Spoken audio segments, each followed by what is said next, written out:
People and communities have grown to expect protection from the destructive power of the sea. But in recent years, the costs of this approach has sparked a debate about how best to manage the coast in the future.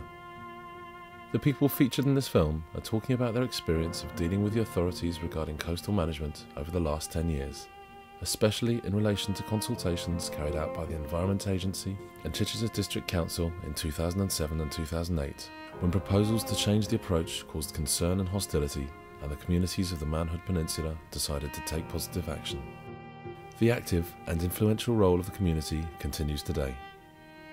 We were then given a fantastic opportunity because René, my Dutch friend, had links with the Dutch Planning Institute, which resulted in the Going Dutch workshop, which produced sort of blue sky options for the area. And these weren't options that the area had to take or should take, but just ways, approaches that they could use.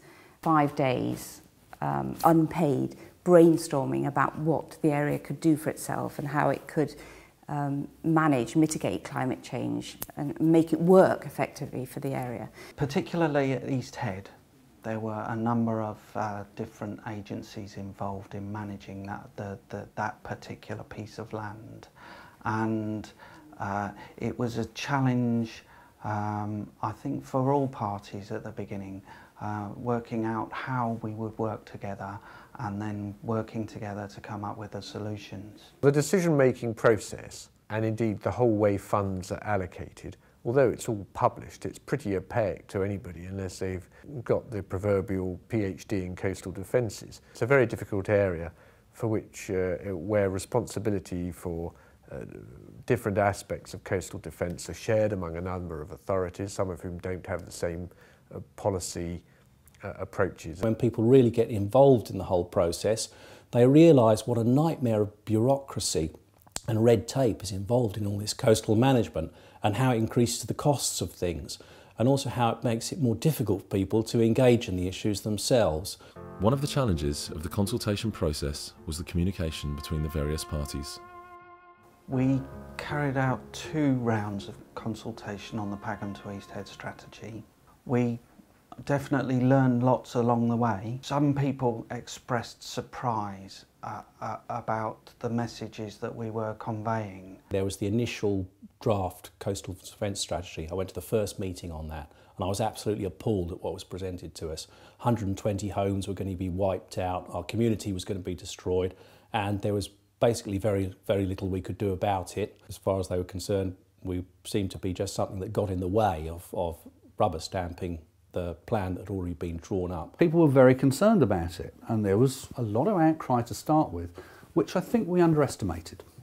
We did address it, we did hold meetings locally, we did talk to people. We went to speak to the Environment Agency, and then we went to speak to the District Council. We were dismissed as being local housewives, I think, you know, despite the fact René was a qualified spatial planner and I'd been a risk management journalist for 20 years. Well, I wrote to my 2 local district councillors and they never bothered replying.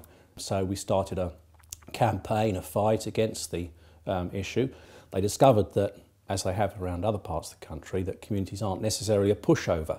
There was also a belief that the legal framework did not allow for much influence at a community level. The whole superstructure of the planning system, the rules, is so complex that it's going to be very difficult for a local community as things stand to make a big impact. I would like to devolve responsibility as far as possible to local communities in a very clear-cut way, with also, not only on the planning side but also on the financing side, the authority to take decisions that can enable them to defend their coast. The main frustration with coastal management is there is no localism in coastal management. It's all generated by the government or out-of-reach people.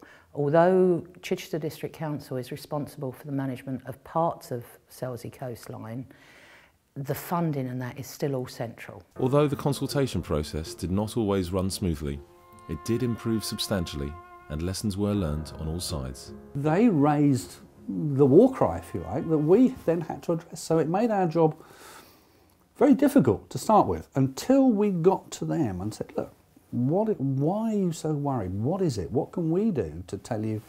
And just talking to them, listening to them, eventually we reached a consensus. And suddenly that was a breakthrough. We were able to really engage with the agency people. They were able to understand where we were coming from. We were able to understand the sort of constraints that they're under.